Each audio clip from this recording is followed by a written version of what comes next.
Hi అందరికీ. అందరు ఎలా ఉన్నారు? నేనైతే బాగున్నాను. మీరు బాగుండాలని మనస్ఫూర్తిగా కోరుకుంటున్నాను. ఇది నేను థర్స్‌డే రోజు చేసిన వ్లాగు. అయితే ఈ వ్లాగ్‌ని నేను సాటర్డే రోజు అప్లోడ్ చేయాలి. ఫ్రైడే రోజు నైట్ అయితే మేము బయటికెళ్ళినాం. అప్పుడు వీడియో రికార్డ్ చేశాను. సాటర్డే, సండే ఈ 2 డేస్ వ్లాగ్స్ అయితే ఏమీ రికార్డ్ చేయలేదు. ఎందుకంటే నాకు థర్స్‌డే రోజు ఇక్కడ చెయ్యి కింద వీపు భాగంలో అది అక్కడ పట్టుకుంది. ఊకే మనం ఏదైనా పని చేసినా కూడా ఫుల్ నొప్పిలేస్తుంది. ఈవినింగ్ వరకు కొంచెం ఎక్కువైంది. ఇంకా నేను ఆ రోజు థర్స్‌డే అయితే వ్లాగ్ రికార్డ్ చేశాను. ఇంకా ఫ్రైడే రోజు ఏమనుకున్నానంటే ఆ రోజు మేము మేళకు పోతాము. అయితే కొద్దిసేపు మార్నింగ్ రెస్ట్ తీసుకొని ఆఫ్టర్నూన్ పిల్లలు వచ్చిన తర్వాత వ్లాగ్ అయితే స్టార్ట్ చేద్దాం అనుకున్నాను. ఇంకా అప్పటికి నాకు కొంచెం నొప్పి అనేది ఉంది. మళ్ళీ ఇంకేంటి అంటే దాంతో పాటుగా విషమ్మకు కూడా ఫీవరు, సర్ది ఈ 2 అయినాయి. ఇంకా ఫ్రైడే రోజైతే మేము కొంచెమే ఫీవరు. ఫ్రైడే రోజు నైట్ వచ్చింది విషమ్మకి.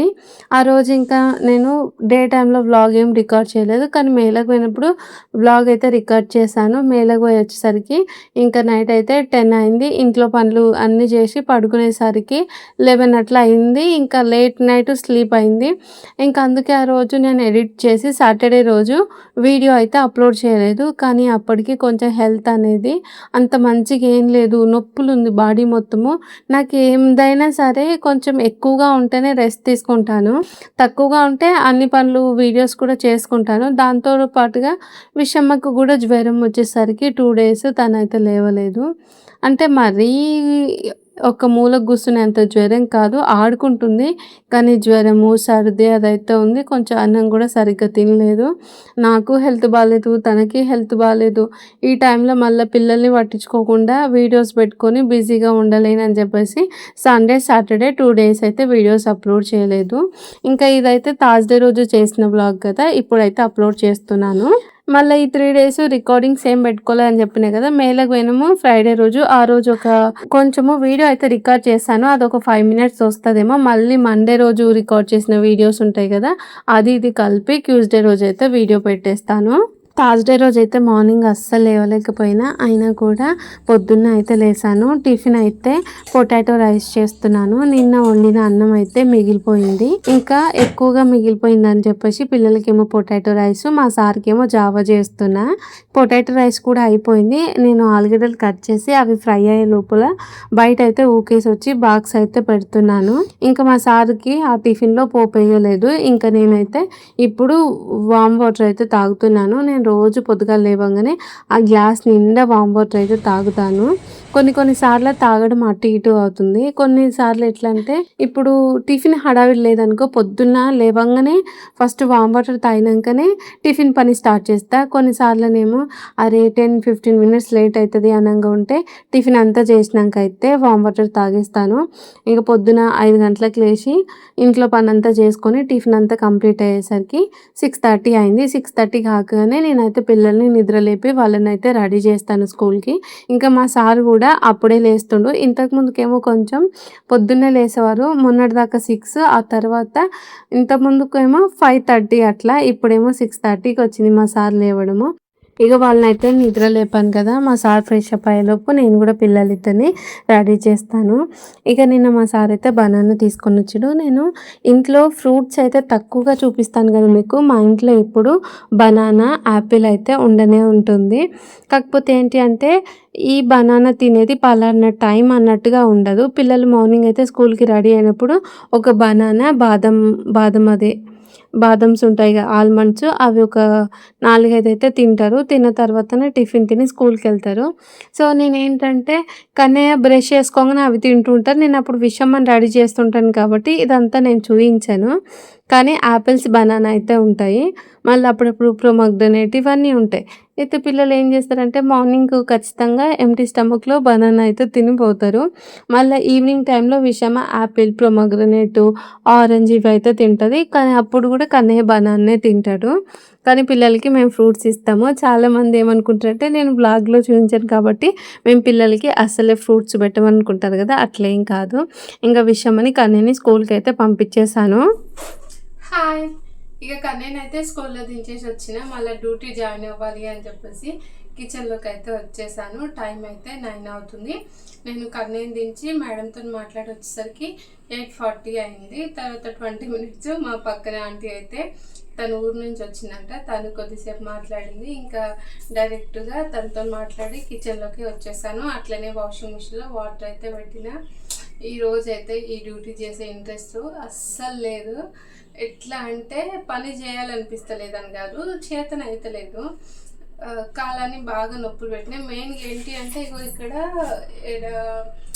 ఏదో ఇట్లా పట్టుకున్నట్టు బాగా నొప్పి లేస్తుంది. ఎట్లా ఇట్లా హ్యాండ్ పైకన్నా కూడా ఇక్కడ బాగా ఇట్లా కలుపుమంటుంది. ఇంకేమైనా గట్టి పట్టుకున్నా కూడా ఒకటేసారి ఫుల్ నొప్పి లేస్తుంది, పట్టుకోలేకపోతున్నా. పొద్దుటి నుంచి కూడా అట్లనే అయింది. ఇంకా ఇంట్లో సామాను 3-4 సార్లు అయితే ఆ గిన్నెలు గిలాసులు పడేసిన. ఎందుకో అస్సలే పైకి లేవాలనిపిస్తలేదు. కాదు, లేవనిస్తలేదు. ఇక ఇప్పుడు ఇట్లా మాట్లాడుతుంటే కూడా చిన్న చిన్నగా గుచ్చుతా ఉంది, కలుక్కు అంటుంది. ఎందుకో తెలీదు. నాకు అనిపిస్తుంది కదా కొన్నిసార్లు ప్రాపర్ స్లీప్ లేకపోవడం వల్ల ఇట్లా అవుతుంది అనిపిస్తుంది. ఏంటంటే నేనేమో మధ్యాహ్నం పడుకుంటాను, విషమనేమో ఇటు సైడ్, కనేమో ఇటు సైడ్ పడుకుంటుంది. పిల్లలు ఇద్దరు కాళ్ళు చేతులు వేస్తారు, నన్ను అస్సలు కదలనియరు. ఇప్పుడు వాళ్ళు నా షోల్డర్ మీద వండుకున్నారు అనుకో, ఇక ఇట్లనే వండుకోవాలి. ఇటొక్కరు వండుకుంటారు. నేను ఎప్పుడు కదులుతానో ఎప్పుడు కదలను నాకే తెలియదు. మళ్ళీ పక్క మీద వండుకున్నాను అనుకో, ఇక కనేయ మెడ మీద చేస్తాడు, ఈడ కాలేస్తాడు. విషమ మెడ మీద చేస్తాడు, ఈడ కాలేస్తుంది. అస్సలు మెస్లనియరు. మళ్ళీ ఒకటే బెడ్షీట్, వాళ్ళకి సపరేట్ బెడ్షీట్ కడుపుదామన్నా కూడా వాళ్ళు నాదే బెడ్షీట్ గుంజుకుంటారు. ఇంత ప్లేస్లో నాకు మెస్లో రాదు. అట్లా పొద్దుగా లేవగానే ప్రతిరోజు బాడీ మొత్తం పెయిన్గా అనిపిస్తుంది. ఈరోజు ఇంకెక్కువ అనిపిస్తుంది. మళ్ళీ ఈడనేమో నొప్పి పెట్టింది. అసలు పనే చేతనైతలేదు, చేయాలనిపిస్తలేదు. ఇప్పుడు అనిపిస్తుంది ఒక గంట సేపు మా ఇంటికి ఎవరైనా వచ్చి నన్ను కూసమ్మని చెప్పి ఈ పని అంతా చేస్తే బాగుండు అనిపిస్తుంది. చాలా పనే ఉంది. గిన్నెలు అయితే తోమేశాను, టిఫిన్ గిన్నెలు పొద్దున్నే. ఆ గిన్నెలు సర్వేసుకోవాలి, అన్నం వండాలి, కూర వండాలి. మళ్ళీ తర్వాత బట్టలు ఉన్నాయి, బట్టలు ఆరేయాలి. మళ్ళీ వీడియో రికార్డ్ చేసుకుంటూ వంట చేసేసరికి టైం అవుతుంటుంది. కానీ నేను తీసుకురావాలి. ఇక మా సార్ అయితే ఎప్పటి నుంచో అంటుండు. ఏంటి అంటే ఇంటి దగ్గర నుంచి ఒకటి క్లాత్ తీసుకొని వచ్చిండు, అదేదో బనీని కుట్టమని చెప్పేసి. నాకు కుట్టడం రాదు, యూట్యూబ్లో చూసే కుట్టాలి. కాకపోతే నాకు చూసి కుట్టేంత టైమే ఉండలేదు. అసలు మొత్తం హడావిడి అయిపోతుంది. ఈరోజైతే ఎడిటింగ్ ఉంది, కాకపోతే వీడియో అనేది ఈరోజు కాదు, నిన్ననే అప్లోడ్ చేయాల్సిన వీడియో నేను షెడ్యూల్ చేయలేదు.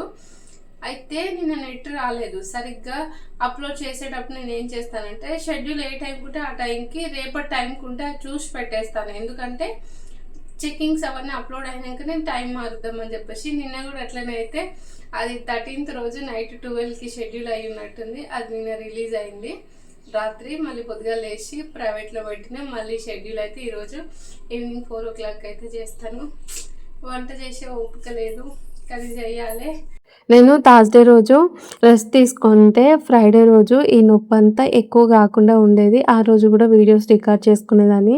నొప్పి వల్ల ఫ్రైడే రోజు అయితే తొందరగా లేవలేదు. పిల్లలకైతే ఏదో ఒకటి టిఫిన్లో పెట్టేసిన. మళ్ళీ బయట అలికి కూడా ముగ్గేం వేయలేదు. నాకేంటి అంటే జ్వరం వచ్చినా నొప్పి వచ్చినా అన్ని పనులు చేసుకుంటాను.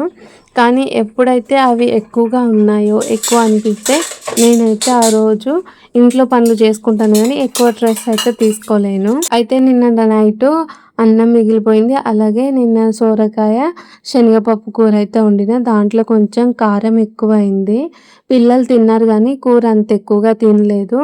అయితే అది ఎక్కువ మొత్తంలో ఉంది. మళ్ళీ వంకాయ పచ్చడి చేస్తున్నాను కదా, ఏదైనా లిక్విడ్ కర్రీ కంపల్సరీగా మా వాళ్ళకు ఉండాలి. ఏం కూర వండుదామని అనుకుంటే ఎట్లాగో సోరకాయ ఉంది కదా అని చెప్పేసి, అదే సోరకాయ కూర ఉందని చెప్పి ఎర్రపప్పు నానబెట్టేసి దాంట్లోనే ఒక 2 టమాటాలు ఆ కూర అయితే వేసుకొని కొంచెం ఉప్పు అయితే వేసుకొని మూత పెట్టేసి కుక్కర్ని అయితే హీటర్ మీద పెట్టిన. ఇక వంకాయ పచ్చడి చేద్దామని చెప్పేసి వంకాయలు అయితే కట్ చేస్తున్నాను. ఈ వంకాయ పచ్చడి నేను ఫస్ట్ టైం ఎప్పుడు తిన్నా అంటే, ఒకరోజు మా అమ్మ వాళ్ళు మా ఇంటికి వచ్చిండ్రు. అమ్మ, నాన్న, పెద్దనాన్న, పెద్దమ్మ వీళ్ళైతే వచ్చిండ్రు. వచ్చినాక ఆ రోజు మేము ఇట్లా చుట్టాలు వచ్చినప్పుడు నాన్ వెజ్ తింటాం కదా, మటను, చికెను ఇవన్నీ తెచ్చుకొని ఇట్లా చిన్న దావత్ లాగా చేసుకున్నాము ఇంట్లో. నెక్స్ట్ రోజు మళ్ళీ ఏదైనా కూర వండుకోవాలి కదా.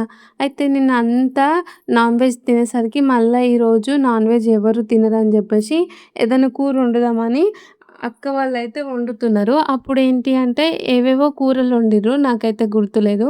అయితే వంకాయలు గూడా ఉన్నాయి. వంకాయలేమో అప్పుడు మా చెట్లకు కాసేవి. చాలా వంకాయలైతే మిగిలిపోయి ఉన్నాయి. మళ్ళీ ఎవరైనా సరే తీసుకుంటలేరు అని జెప్పేసి ఎవరికిచ్చినా గూడా మా ఇంట్లో ఉన్నాయి, మా ఇంట్లో ఉన్నాయి అని అంటున్నారు గదా! మాకేమో వంకాయలు తిని తిని బోరొస్తుందని జెప్పేసి మా వాళ్ళకి జెప్పినాము. అప్పుడు మా పెద్దమ్మ అన్నది గదా! నేను వంకాయ పచ్చడి జేస్తా అని జెప్పేసి దోస గింజలేసి వంకాయ పచ్చడయితే జేసింది. పచ్చికారం వేసి జేసింది. అప్పుడు ఆ పచ్చడయితే మస్తు టేస్ట్ ఉంది. సూపర్ అంటే సూపర్‌గుంది. ఆ దోస గింజలుంటాయి గదా! మంచిగా పొయ్యి మీద వాటిని సన్నని మంట మీద ఫ్రై జేసి, పచ్చిమిరపకాయలు, మళ్ళా వంకాయ ఫ్రై జేసి, దానికి తగ్గట్టు పచ్చి కారము, కొంచెం చింతపండు, టమాటా ఏసి మంచిగా నూరిందప్పుడు. వేడి వేడి అన్నంలో యేసుకొని వంకాయ పచ్చడి తిన్నాము. అప్పటినుంచి నాకు కూడా వంకాయ పచ్చడి జేయడం అయితే అలవాటయింది. అప్పుడు పెద్దమ్మ చేసిన వంకాయ పచ్చడిని ఇంట్లో వాళ్ళందరూ ఇష్టంగా తిన్నారు. లాస్ట్‌కైతే మిగలనే మిగలలేదు. ఎట్లా అంటే అందరం కూర్చొని తింటున్నప్పుడు కొంచెం కొంచెం ఏసుకోవాల్సొచ్చింది. మళ్ళా సెకండ్ సారి ఏసుకుంటందుకు పచ్చడైతే మిగలలేదు. మా పెద్దమ్మ అంత టేస్టీగా చేసింది ఆ వంకాయ పచ్చడ. ఇక నేను కూడా బీహార్‌కొచ్చినంక అదే ప్రాసెస్ ఫాలో అవుతున్నాను. కాకపోతే నా దగ్గర దోస గింజలు మొన్నటిదాకా ఉండేవి. అప్పుడేమో అవే ఏసినా. ఇప్పుడైతే అవి లేవు కాబట్టి మినపప్పు, శనగపప్పు అయితే ఏసినా. మా పెద్దమ్మ కూడా వంటలు బాగా చేస్తది. అప్పుడు మనవరాళ్ళకి గాజులు పెట్టిస్తందుకు మా ఇంటికొచ్చినప్పుడు చికెన్ వండింది, మటన్ వండింది, తర్వాతనేమో తలకాయ కూర వండింది. ఇవన్నీ ఎట్లా అంటే పెద్దమ్మ, అమ్మ, తర్వాత ఇంకో పెద్దమ్మ శైలజక్క వాళ్ళమ్మ ముగ్గురు కలిసి చేసిండ్రు. కానీ దాంట్ల ఇదంతా ఒకేసారి కలిపి పెట్టే ఐడియా మొత్తం మా పెద్దమ్మదే. ధనాధన ఉప్పు, కారం ఇవన్నీ శైలజక్క వాళ్ళ అమ్మ ఏస్తుంది. పెద్దమ్మనేమో మొత్తం చేత్తోని కలిపేసి దానికి తగ్గట్టు ఎసరు పోసి పొయ్యి మీద అయితే పెడుతుంది. అట్లా రోజు ఆ 3 కూరలు మా ఇంట్లో వాళ్ళకి బాగా నచ్చినాయి. ఇక మేమైతే మా పెద్దమ్మని మిస్ అవుతున్నాము. ఎట్లా అంటే మాకైతే బ్రదర్స్ లేరుగా. నాన్న, పెద్దనాన్న ఇద్దరే. వాళ్ళకి మేము నలుగురము. మేము ముగ్గురము, మళ్ళా స్వప్నక్క. అందరం కలిసి నలుగురం గదా! మా నలుగురికి మా పెద్దమ్మ, మా పెద్దనాన్న, అమ్మ, నాన్న బాగా ఇష్టాన్ని చూపిచ్చి ప్రతి విషయంలో బాగా సపోర్ట్ చేసేది. కొన్నిసార్ల వాళ్ళ నలుగురిని చూస్తుంటే ఇక అన్నదమ్ములు అవసరం లేదు. మా అమ్మ, నాన్న ఉన్నంత వరకు మాకే లోటు లేదు అని ఇట్లా అనిపిచ్చేది. మా ఇంట్లల్ల ఏదైనా చిన్న దావత్లయినా, ఏదైనా పండుగైనా గూడా అమ్మ వాళ్ళొచ్చిర్రంటే మాదేందంటే ఉప్పు, కారాలు, పసుపులు తీసుకుపోయి ఆడ పెట్టుడే ఉంటది. చేతి మొత్తం ఆళ్ళే తిప్పేది. ఇంకా దాంట్లో ఏంటంటే మా అమ్మకేమో నడుములకు దెబ్బ తాకింది. తనేందంటే అన్ని పని కొంచెం చేసేది గానీ నిదానం. కానీ మా పెద్దమ్మ అయితే ఒక పని స్టార్ట్ చేసిందనుకో ధనాధన్ ఆ పని చేసి పెట్టేది. గిన్నెలు తోమడం గానీ, బట్టలు ఉతకడం గానీ, మళ్ళా వంటకాడ ఇట్లా చేసుడు అవన్నీ బండలు కడుగుడు ఇవన్నీ ఫాస్ట్‌గా చేసేది. ఇంట్లో ఏ పండుగైనా, దావత్లైనా గూడా ఉండి 3 రోజులు ఉండి అన్నీ క్లీన్ జేసి పిల్లలకి ఎలాంటి పని ఎక్కువ పెట్టకుండా బొంతల కాడ్నుంచి ఉతికిపోయేది. ఏ పండుగైనా ఎవరింటికైనా నలుగురు ఒకేసారి పోయేది. అది మంచిగా అనిపిచ్చేది. ఇంకోటేందంటే అప్పుడు మా పెద్దమ్మకి ఎలాంటి హెల్త్ ఇష్యూ లేదు. పెదనాన్నకేమో అప్పుడు యాక్సిడెంట్ అయ్యి కాలు ఇరిగింది. ఆయన కొంచెం స్లోగా నడుస్తారు. మా నాన్నకి కాలు సరిగ్గా నడవరాదు. ఆయన అది. మా అమ్మకేమో నడుములకు దెబ్బ తాకింది. మా అమ్మ అది. ఇలా ముగ్గురికన్నా స్ట్రాంగ్‌గా మా పెద్దమ్మ ఉండేది. కానీ తనకి ఇలా లాస్ట్‌కి అవుతుందని అసలు అనుకోనే అనుకోలేదు. ఎప్పుడైనా సరే మేము వీళ్ళ ముగ్గురినే లెక్క పెట్టుకునేది. వీళ్ళకే ఆరోగ్యం బాగుండదని చెప్పేసి వీళ్ళకే జాగ్రత్తలు చెప్పడం ఇట్లా చేసేది. వాళ్ళ బాధ్యతను గూడా మా పెద్దమ్మకే అప్పగించేది. బస్సులలో పోతుంటే పద్దున వీళ్ళకి దిగరాదు, నడవరాదు అని జెప్పేసి. కానీ ఎంత స్ట్రాంగ్‌గా ఉంది అని అనుకున్నామో తనకే ఇంకా దేవుడైతే తొందరగా తీసుకుపోయిండు. కొన్ని కొన్ని సార్ల వాళ్ళ ముగ్గురిని చూస్తే అనిపిస్తది. మా పెద్దమ్మ లేకుండా వీళ్ళు ముగ్గురు రెక్కలు విరిగిన కోడిపిల్ల లెక్కలు అయిండ్రు అని జెప్పి చాలా బాధ అయితది కొన్ని కొన్ని సార్ల.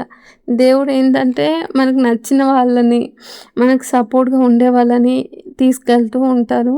కొన్ని విషయాలు అంతే అసలు. వాళ్ళని ఎందుకు దూరం చేస్తాడో రీజన్ అనేదే ఉండదు. నాకైతే మా పెద్దమ్మ, మా అన్న చాలా గుర్తొస్తారు. నేను మా పెద్దమ్మని, మా ప్రవీణ్ అన్నని ఉంటే బావుండు, ఇట్లుంటే బావుండు అని చెప్పేసి రోజుకి ఒక్కసారన్నా గుర్తు తెచ్చుకుంటాను. కానీ నేను అంత ఎక్స్‌ప్రెసివ్ కాదు. ఇవన్నీ ఎవరితో షేర్ చేసుకోను. ఇక అదంతా పక్కన పెడితే ఇంకా కన్నయ్యని స్కూల్ నుంచి అయితే తీసుకొచ్చాను. వంకాయ పచ్చడి, పప్పు అయితే చేశాను. కన్నయ్యని తీసుకొచ్చినాక మేడం ఏం చెప్పిందంటే, కన్నయ్య సరిగ్గా మాట వింటలేడు, క్లాస్‌లో చాలా ఫన్నీగా, నాటీగా చేస్తున్నానైతే మేడం చెప్పింది. అంటే ఎప్పుడు వాళ్ళ ఫ్రెండ్స్ దగ్గరనే కూర్చోవడము, బెంచ్ చేంజ్ అవ్వకపోవడము, ఇవన్నీ చేస్తుండు. ఈరోజు నేను వేరే వాళ్ళ పక్కన కూర్చోబెడితే, వాళ్ళ పక్కన కూర్చున్ననందుకు నేను ఈరోజు హోంవర్క్ రాయను, అదే క్లాస్ వర్క్ రాయననైతే చెప్పిండంట. ఎంతమంది టీచర్స్ వచ్చి, అదే సబ్జెక్ట్ టీచర్స్ వచ్చి రాయమని చెప్తారు కదా, అయినా కూడా రాయలేదంట.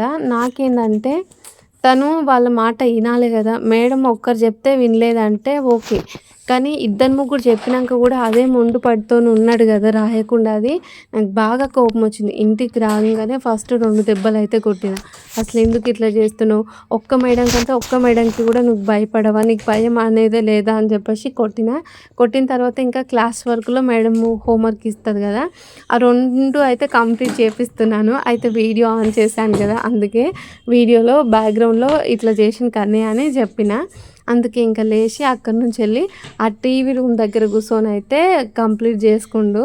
ఇక నేనేమో మేడం అట్లా చెప్పంగానే వచ్చి కన్నయ్యని హోంవర్క్ చేయిస్తూ తనని కొట్టిన కదా, ఇక తనతోనే ఉన్నాను. అన్నం వండడం అయితే మర్చిపోయినా. అయితే ఎట్లాగో పొద్దున చేసిన పొటాటో రైస్ కొంచెం ఉంది, ఒకవేళ పిల్లలకి ఆకలి అయితే అది తింటారు. ఆ లోపుగా 1:30 కన్నా అన్నం పెట్టొచ్చు అనుకున్నాను. టైం వచ్చేసి 2 అవుతుంది. కానీ అన్నం పెట్టంటే కిచెన్‌లోకి పోయినా. కిచెన్‌లోకి పోతే ఆడ అన్నం వండలేదు. ఇక ఫాస్ట్‌గా అన్నం వండి, అన్నం తిని ఇంకా ఈవినింగ్ రొటీన్ అయితే కంప్లీట్ చేసుకున్నాను. రేపు ఫ్రైడే రోజు ముగ్గేయాలని చెప్పేసి బయటకు అడుగుతుంటే వర్షం అయితే వచ్చింది. గిట్లుంటది మన ముచ్చట. ఈ వ్లాగ్ అయితే ఈడికే ఎండ్ చేస్తున్నాను. మరి మీ అందరికి ఈ వీడియో నచ్చితే లైక్ చేసి ఛానల్‌ని సబ్స్క్రైబ్ చేయండి. ఓకే ఫ్రెండ్స్, బాయ్, మరి గుడ్ నైట్.